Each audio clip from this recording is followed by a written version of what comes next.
Good morning, everyone. Thank you for joining today. Let's begin by settling in, feeling our feet on the ground, and noticing our breath moving gently. Today, we're diving into a topic that touches us all: how to break free from the cycles that keep us stuck. In other words, those repetitive loops of habits, thoughts, and emotions that prevent us from becoming the person we truly want to be. This is a journey of transformation, and it starts with a powerful step: returning to ourselves. Inspired by timeless wisdom on mindfulness and inner peace, they share a profound message: within each of us lies a treasure, such as peace, clarity, and the strength to change. But to uncover it, we must learn to pause, breathe, and release the patterns that trap us. We'll explore how to understand these cycles, identify our own, break free with practical strategies, and sustain the change we create. So, let's get started on this path to rediscovery and growth. Let's start by exploring, what is a cycle? Picture this: you're stressed about a work deadline, so you grab your phone and scroll through social media. Hours pass, the deadline gets closer, and your stress skyrockets, pushing you back to your phone. Does that sound familiar? Or perhaps it's late-night snacking when you're lonely, followed by guilt that deepens your loneliness. These are cycles, for example, repetitive patterns of thoughts, feelings, and actions that feed into each other, keeping us trapped in a loop. Now, let's consider the different forms these cycles take. Emotional cycles, such as spirals of anxiety or sadness, seem to grow stronger with each turn. Behavioral cycles, for instance, procrastination, smoking, or compulsive shopping, are habits we swear will stop but don't. And cognitive cycles, like negative self-talk or perfectionism, whisper, "You're not good enough." These loops are like grooves in a record, playing the same tired song over and over. Here's the key point: they teach that these cycles arise when we lose touch with our inner stillness. We get caught up in the noise of life, for example, deadlines, expectations, and fears, and forget the treasures within us, such as peace, forgiveness, and clarity. To break free, we need to understand why these cycles form and why they're so hard to escape. Let's explore this further, moving on to the next key aspect: why do cycles persist? Let's dive into the science behind why cycles are so stubborn. Psychologists describe a habit loop with three parts: a cue, a routine, and a reward. For example, imagine you're bored, which acts as the cue. You check your phone, which becomes the routine. You feel a fleeting distraction, which serves as the reward. Over time, this loop wires itself into your brain. Neural pathways form, making the behavior feel automatic. That's why you reach for a snack or your phone without even thinking. But there's more to it. They add a deeper layer: our need to control. We try to fix stress by overworking or loneliness by eating, but this interference only tightens the cycle's grip. Our brain loves the familiar, even if it's harmful. Change feels risky, in other words, like stepping into the unknown. Plus, cycles offer short-term relief. Procrastination eases immediate pressure, snacking soothes emotional pain. But the long-term costs, such as missed goals, health issues, and eroded confidence, pile up. To put this in perspective, consider this: 20% of people struggle with chronic procrastination, leading to higher stress and lower well-being. Unhealthy habits contribute to preventable diseases. Negative self-talk dims our light. Staying trapped in these cycles doesn't just hold us back, it robs us of the life we could live. But here's the good news: you have the power to break free. It starts with seeing your cycle clearly. Let's move on to how we can do that. Now that we understand this, let's examine identifying your cycle. It begins with self-awareness, in other words, a willingness to pause and look within. They call this returning to yourself. It's like turning on a light in a dark room, revealing what's been there all along. Let's try a simple exercise to get started. Ask yourself these questions: what behaviors do I keep repeating, even though they hurt me? Maybe it's procrastination, overeating, or snapping at loved ones when stressed. What triggers these behaviors, for example, stress, boredom, or criticism? How do I feel afterward, such as relieved, guilty, or frustrated?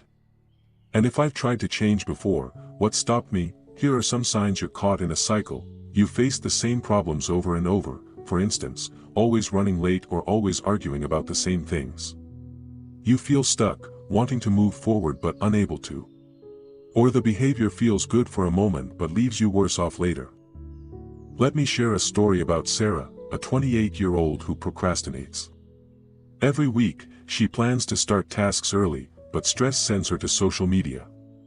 The delay spikes her stress, and the cycle repeats. Her trigger is stress, and her barrier is a belief she needs to feel ready to work. Now, let's look at some practical tools to uncover your cycle. First, try journaling for a week. Write down what you do, what triggered it, and how you felt. For example, 6 p.m., stressed, scrolled TikTok, felt guilty. Look for patterns. Second, use the 5 whys. Ask why. 5 times. Why do I procrastinate? I'm stressed. Why? I fear failing. Why? And so on. Third, follow their advice, sit quietly and observe your breath. Notice when your mind drifts to your cycle's triggers, such as stress, fear, or boredom. This builds a radar for your inner world. Here's a simple way to map your cycle. Picture a table with 3 columns: trigger, behavior, consequence. For Sarah, it's stress. Social media, delayed tasks. For you, it might be loneliness, overeating, guilt. Or criticism, negative self-talk, lower confidence. Mapping your cycle gives you a target to disrupt. So, what's your cycle? Think about it. Don't judge, just notice.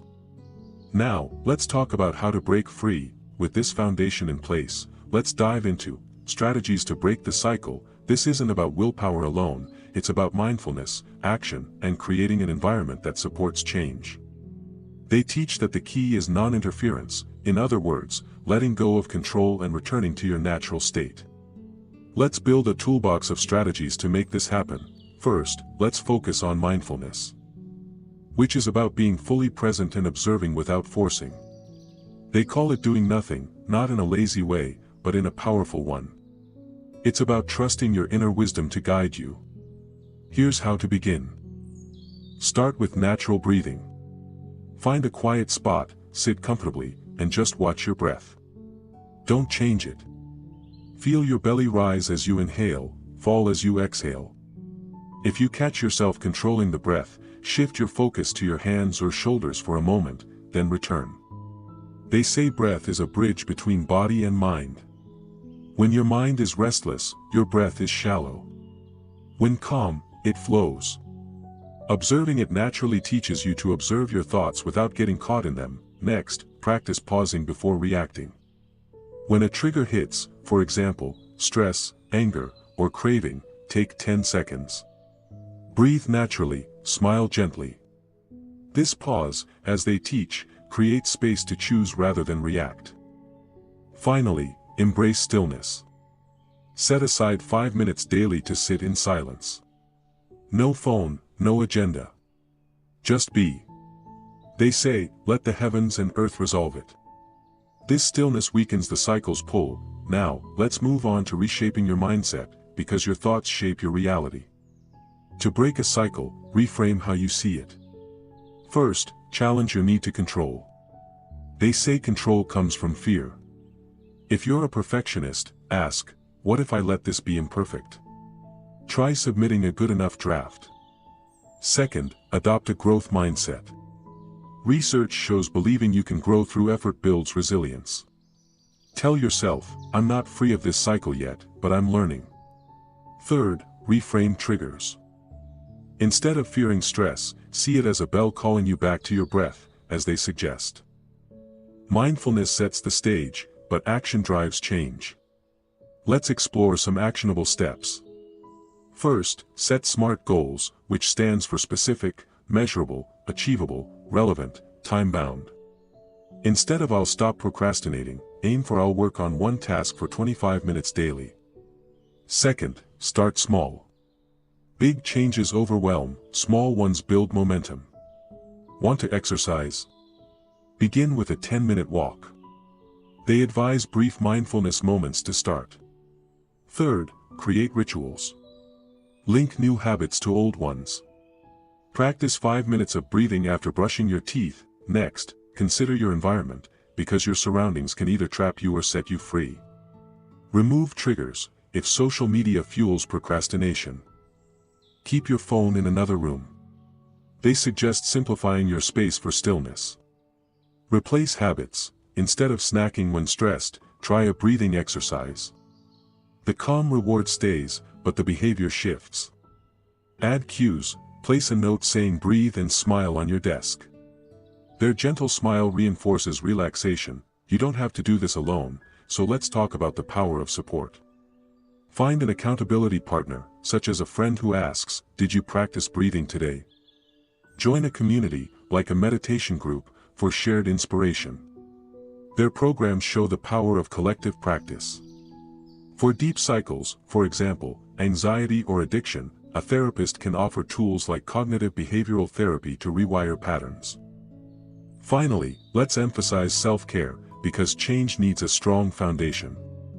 Manage stress with daily mindfulness or deep breathing. They say a calm mind resists chaos. Prioritize health, sleep 7 to 9 hours, eat well, move your body. Find joy in hobbies, such as music, gardening, or writing, to replace negative routines with positive ones. To bring this to life, let's revisit Sarah. She identifies stress and perfectionism as her cycle's drivers. She practices 5 minutes of natural breathing daily, pausing to breathe when stressed instead of scrolling. Her SMART goal: work on one task for 25 minutes before checking my phone. She removes her phone from her desk, joins a mindfulness group, and after a month, her procrastination fades. Her cycle is breaking, one mindful step at a time. Now, let's discuss how to keep that change going. Having learned how to break free, let's focus on how to sustain that change, because this is where transformation truly happens. They remind us that life is impermanent. Cycles may resurface, but each effort strengthens you. Research shows most people need multiple tries to change habits, for instance, quitting smoking or exercising. Relapse isn't failure, it's learning. Here's how to maintain your progress. Reflect weekly: what worked? What didn't? Adjust your approach. If breathing feels forced, try shorter sessions.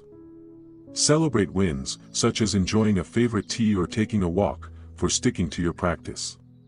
Their smile is a reminder to find joy in small victories.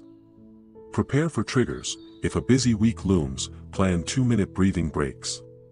Stay flexible. If life shifts, adapt. Sarah, now busier, switches to brief mindfulness moments during breaks, to build lasting change. Create a mindful life. Join meditation groups, simplify your home, spend time in nature, as they suggest. Surround yourself with people who encourage growth. Sarah's mindfulness practice becomes second nature. Stress still comes, but she pauses, breathes, smiles, and moves forward.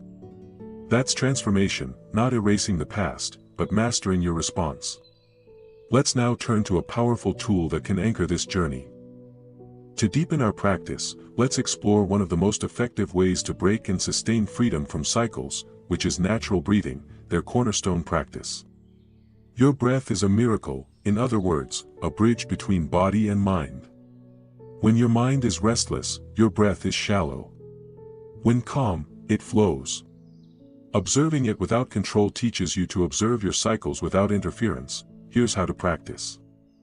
Find a quiet space, sit comfortably, spine straight, shoulders relaxed. Watch your breath as it is. Feel your belly rise on the inhale, fall on the exhale.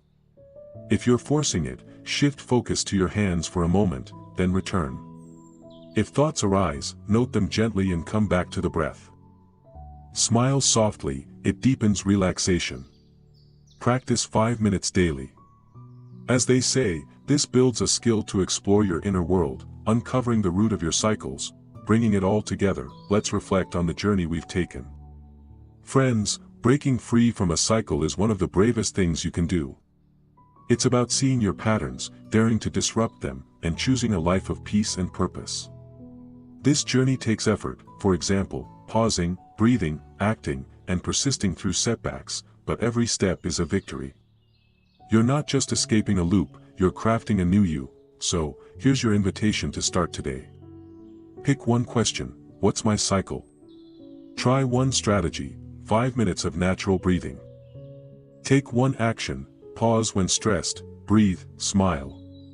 As they say, each day, choose to sit still, to see clearly, to live fully.